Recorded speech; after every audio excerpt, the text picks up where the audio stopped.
So there's nothing absolutely going on this week. So we'll just talk about picnics or whatever else is going on because there's obviously nothing around Ole Miss to talk about. But we bring in Michael Katz anyway and see what he has to say.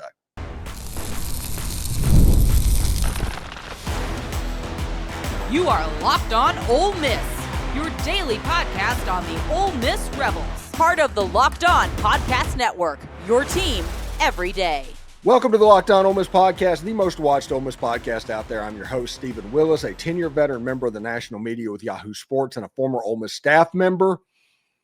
We're part of the Locked On Podcast Network, now the number one sports podcast network in the entire country. On today's show, we will talk about how all of this moment for Ole Miss is getting overshadowed by a bunch of noise. It's getting really loud, as we thought it would. We didn't know that the phone call would be coming inside the house, though. So we'll talk about that a little bit. We'll talk about the game at hand and why the playoffs are still the most important part coming up for Ole Miss. Remember, we're free and available on all the podcast apps and on YouTube. A special hello to the insiders and everydayers who make the show what it is, your team, every day. All right. So, Michael, one thing's interesting, and we knew that there was going to be a lot of noise before this game. Ole Miss is right now a 14.5-point favorite on FanDuel, but what we didn't expect is the noise would get loud coming from inside Ole Miss's own house. I thought we had a couple weeks before this was all going to start happening, but I think we were bound to hear some things with it being Florida week and things starting to wind down in the regular season.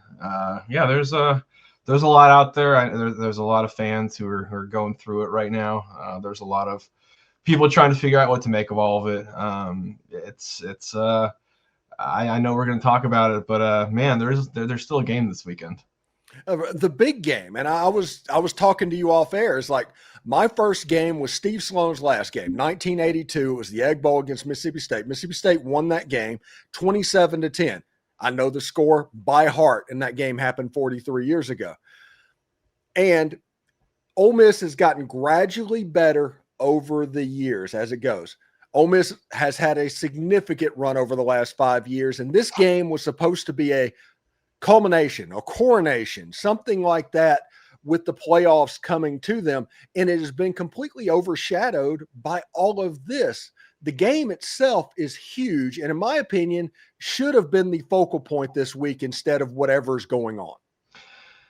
I mean, in a perfect world, that's the way it happens. But I think we all knew that was never going. The second Billy Napier was fired, I think we all kind of circled this as being the week of chaos. Because there's a lot. There's national noise. There's media, local media. I mean, there's just so much information going around right now. And I have no idea what Lane Kiffin is ultimately going to do. I really don't.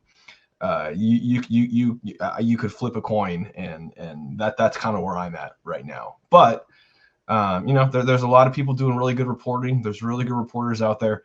Who are sourcing the best of their abilities, and it's just I think like it's tough because like we're not going to know anything tomorrow. We're not going to know anything, at the very earliest probably until after the Egg Bowl, and then in that case that opens up a whole new set of potential issues if you're in the playoff, which you would expect them to be at this point.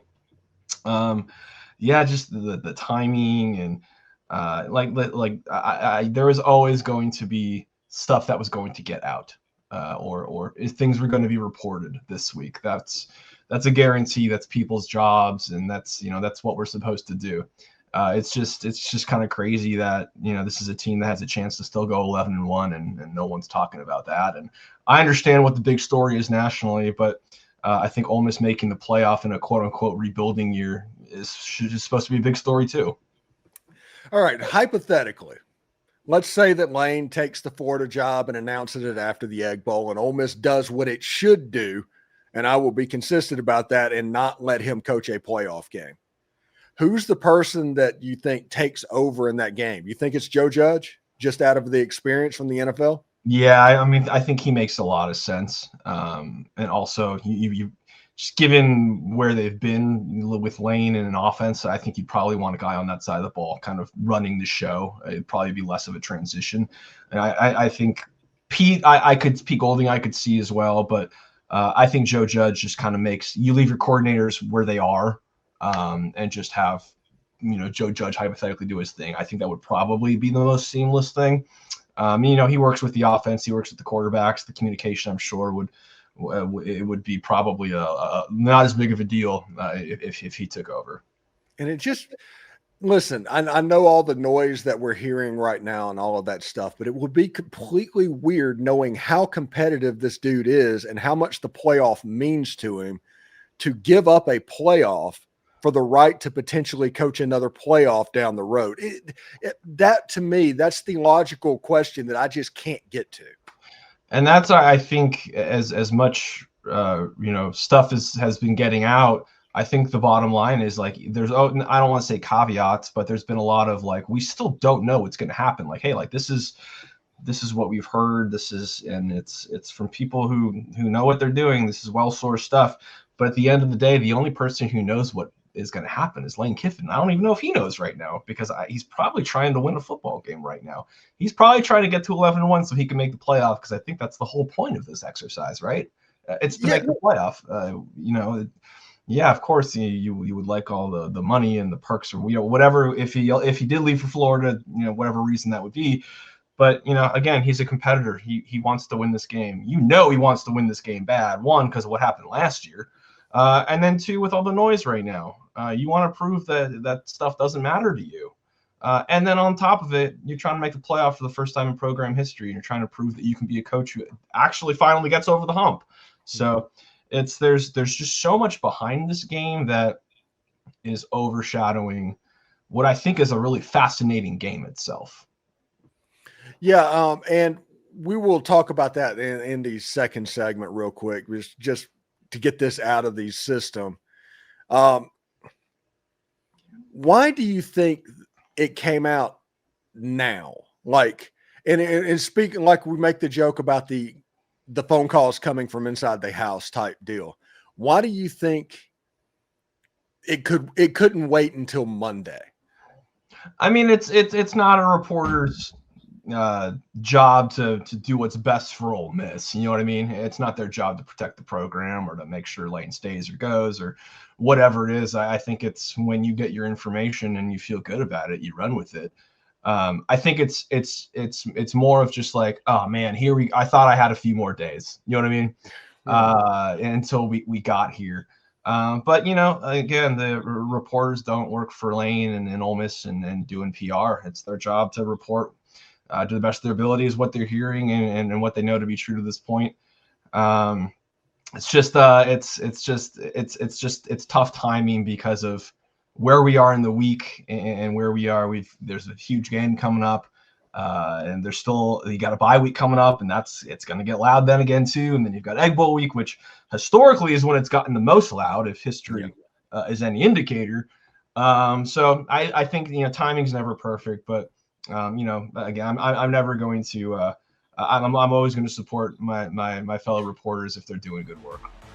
All right. So when we come back, we will actually talk about the football game at hand, Ole Miss versus Florida. Michael Katz from the Northeast Mississippi Daily Journal coming up. So stick around for that. Hey, I do want to let you know it's almost the weekend. It's time to look back and crown this week's MVP on Who Delivered, powered by DoorDash. Just like you can win every Saturday with DoorDash Streaks, saving more money every time you order. These players delivered when it mattered most. Let's break it down. For Ole Miss, Trinidad Chambliss delivered in a big way. He went 29-33 for 333 yards and 3 touchdowns.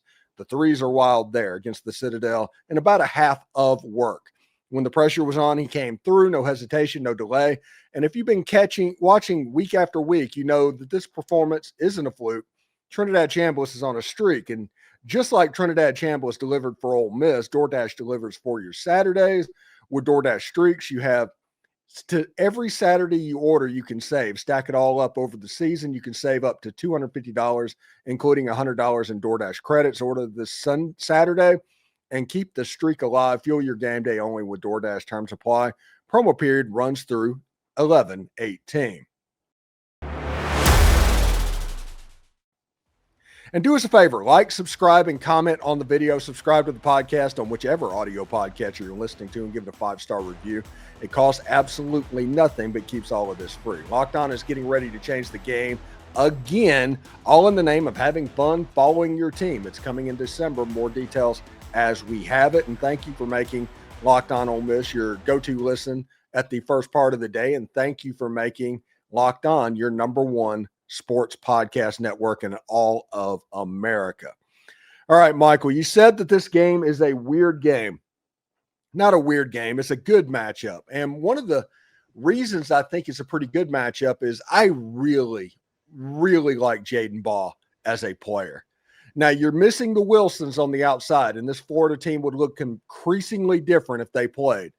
But Jaden Baugh, it's basically stop him and then figure the rest out, right? Yeah, he's having a really nice year. He's at 700 some yards. At times, he has been the only consistent part of their offense. I know that DJ Lagway had such high expectations coming into this year, and it's just kind of like Florida. It's just kind of been a disaster. But I think there's, like I remember what I saw in Gainesville last year, and I saw a dude who he can make things happen. I know he hasn't made a lot of things happen this year because that's just kind of been their season. But he's still a really talented guy. I know he's had injuries, and he got taken out of the game last week, and that was the Kentucky game was a disaster. But I still know what I saw last year in Gainesville. I saw a really talented dude who does not like to get tackled. He avoids every sack, and he gets the ball down the field. So I think that's dangerous. And then you've got a good running back, and I know the receivers are kind of beat up right now, but there's talent, and it's Florida, and you expect there to be talent. And I think that's been part of what's so baffling about what happened with them this year is that we looked at the talent, you said, oh man, this team should there's no way they're worse than they were last year, right? Well, then, things happened and it kind of snowballed. But as Lane has said, when you have talent, you can't ever count them out. And I think that's why it's listen, on paper, you look at the stats, you look at the point spread.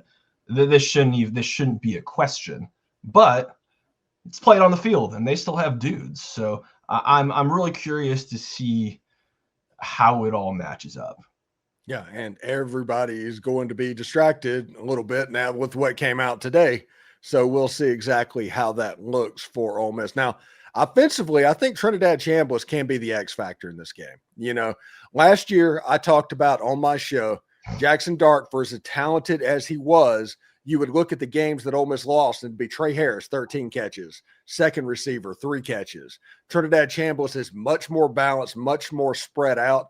And I think that helps Ole Miss's offense because you can't have that one player that you have to take away.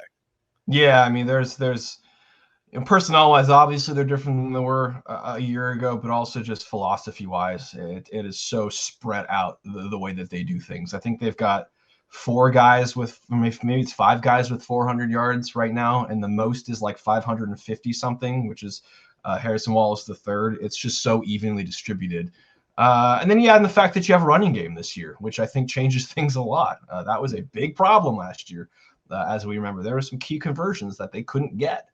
You have to think that Kewan Lacey, that calculus changes when you have a guy like that. So, and I think the thing with Trinidad too is, he's taking care of the ball really well for the most part this year. I know that South Carolina game wasn't his best, and I know it was the Citadel last week, but he looked really sharp. He was efficient. He was in rhythm. I think if you get that guy, you're feeling pretty good because he's not just going to hone in on one dude. He knows when to go to the right guy at the right time. Yeah, and DJ Lagway he likes the deep ball. He likes to throw it deep, so it feels like a cloud coverage type game, which means this might be an Andrew Jones game to where he just kind of gets turned loose and is like, hey, you and TJ Daugherty, you need to take care of the run game because we have to drop back. Yeah, no, it's going to be interesting, and I will say though, the last time they dropped a lot of guys, didn't go great at Georgia, if I remember correctly. So obviously Georgia's a very different team than this Florida squad is, but I'm again as I don't want to say overmatched, but again, there's a reason the point spread is 2 scores, and the numbers don't lie in terms of the offensive production and all those sorts of things. But there's still a chess match there, so I'm really curious to see what Ole Miss does. Their offensive line last year was really, really good, Florida's, and it hasn't been quite as good this year. That pass rush has to get going because the pass rush has been really, really good the last few weeks. It has really kind of notched it up a significant amount. This cannot be a game where they don't get to the quarterback.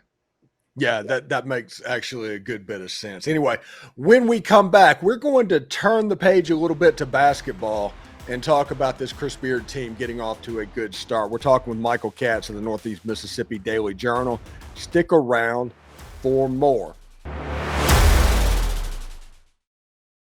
The NBA is back, and there's no better place to get in on the action than with FanDuel, the official sports betting partner of the NBA. Even if you missed the start of the game or you want to ride the hot hand, FanDuel has live bets on everything from who will score next to fourth quarter comebacks.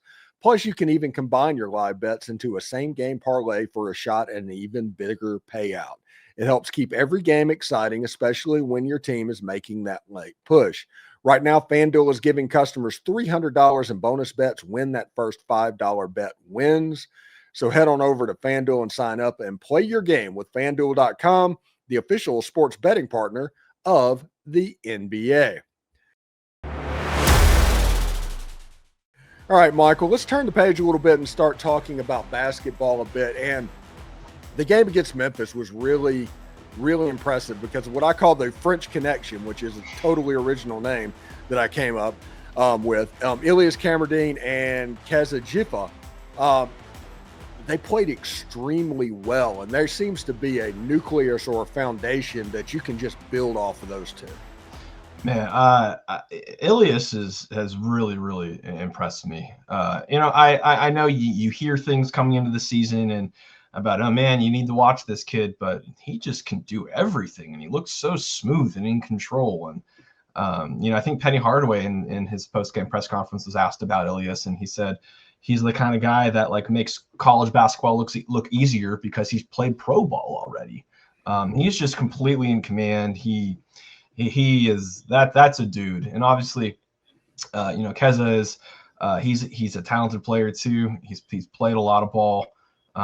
He's been to the tournament. I believe High Point made the tournament last year. I think so. It's good to have that combination of, obviously talented guys, but also guys who have experience. It is a new look team, and it is different, but it's hard not to be impressed by the level of talent they have out there.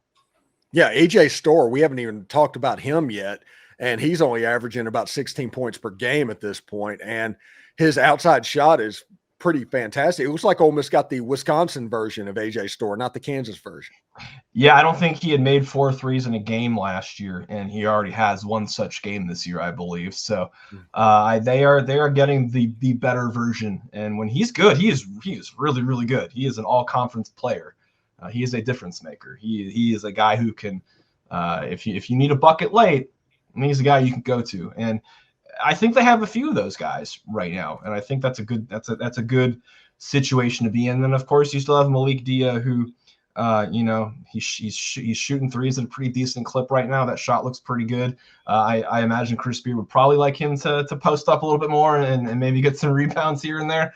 But that's still a guy who should be averaging 15 to 18 points a night and can get you 20 plus on a given situation. So I think they're, again, a level of competition for the first couple of the games with Memphis. You figure that's always a talented team. I know they struggled in their first game against San Francisco, but I think San Francisco is probably pretty decent too. But listen, I think they won 29 games last year. Memphis did. They're always really good. It seems like they're always in the tournament. So I think that was a really impressive showing a couple days ago that they can do it. That Ilias can be the best player on the floor against really talented players. Yes, and Travis Perry finally saw a three go through the hoop. Well, that was a pretty big deal too. Yeah, he's somebody I like. His first three that kind of broke the snide was the behind the back pass from Ilias to Jifa, and then a cross court pass to him, and he put it up just straight and made it. And it's like this is a different style. This is a different team than I'm used to seeing Ole Miss have, because there's talent at multiple levels, and we haven't even gotten to the big men yet. Because somebody that I'm interested to see is, I want to see Corey Chess get out on a fast break. I just want to see him turn loose one time. Yeah, I mean, there's athletes all over the place, and it's you don't really. I know they haven't played a ton together, but you look at the individual pieces, and this looks like a really good team. And Coach Yo's team on the women's basketball side of things, that another 50-point win. Yeah, they're just blowing people out as well. And are they in the top 10 yet in the poll? I want to say they're 13 in the AP poll, so they're right on the verge. Yeah, and I believe they have Memphis next Tuesday, which is probably their biggest test so far. They've been steamrolling people pretty good. But again, we talk about the talent on the men's side. This is a really talented team that Yo has as well. I think it's going to be a really good season of basketball in Oxford. All right, so there's a huge game this weekend. Everybody knows that the playoffs are on the line. What is your benchmark to see on Friday to know that I'm just not going anywhere?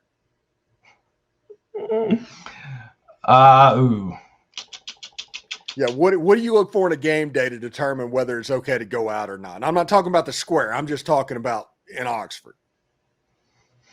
I don't really go out anyway, man. So I was going to be home anyway. That's how you make it. That's how you keep it simple. You just never leave the house.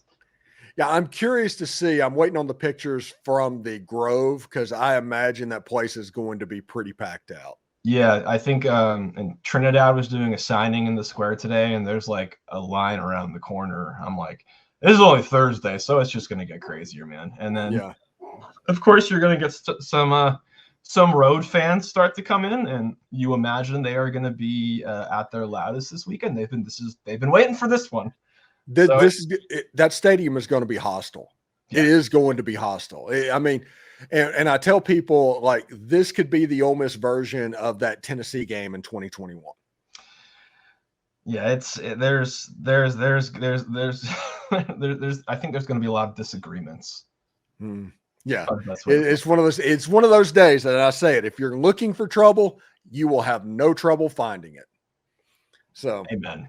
Should be pretty good. Anyway, Michael, what do you got going on in the Daily Journal this week, man? Obviously, like we said, nothing to talk about. But we covered that earlier in the week. We tried to ask him, Lane, about these situations, and of course he always plays it close to the vest. Some preview stuff, and in terms of the matchups, Lane also had some interesting stuff to say about the CFP and the strength of schedule, and he had a great quote in the teleconference yesterday of, well, I don't know if a strength of schedule helps your ranking, but it gets you fired. And he's not wrong, because 5 of the top 10 strength of schedule coaches have been fired. And earlier in the week, he made the point of, well, if you're looking at strength of record and all these things, why is A&M not number one? And they could have played, not Notre Dame and still probably been in the same exact place they're in right now. So it's just really interesting stuff from Lane.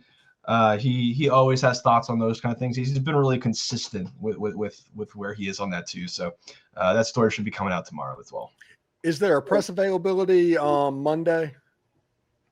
Probably. I think there'll be one. It'll either be Monday or Tuesday. They won't do two. They'll kind of combine things, I think. Okay. Anyway, thank you very much for stopping by, and be safe out there in that battlefield that's going to happen this weekend, man. I'm just going to wear a hazmat suit. Exactly. Take care, buddy. We'll talk to you later. Thanks. Thanks again for making the Locked On Ole Miss podcast your go-to source for Ole Miss sports. We pride ourselves on offering the most comprehensive perspectives, which is why we're the front door of Ole Miss. If you don't believe me, search Ole Miss podcast on Google and see how much we come up. We're like 80% of the page. Don't forget to subscribe, like, and comment. It helps the show and is completely free. Your support means the world to us. Thank you for making Locked On Ole Miss your first listen today. For your second listen, check out Locked On SEC. Chris Gordy breaks down the best conference in college sports, from the rivalries to the championship and every game in between. Find Locked On SEC on YouTube or wherever you listen to podcasts, part of the Locked On Podcast Network, your team every single day. Hotty toddy. And remember, analytics are just the old English word that means bad football. We'll see you tomorrow.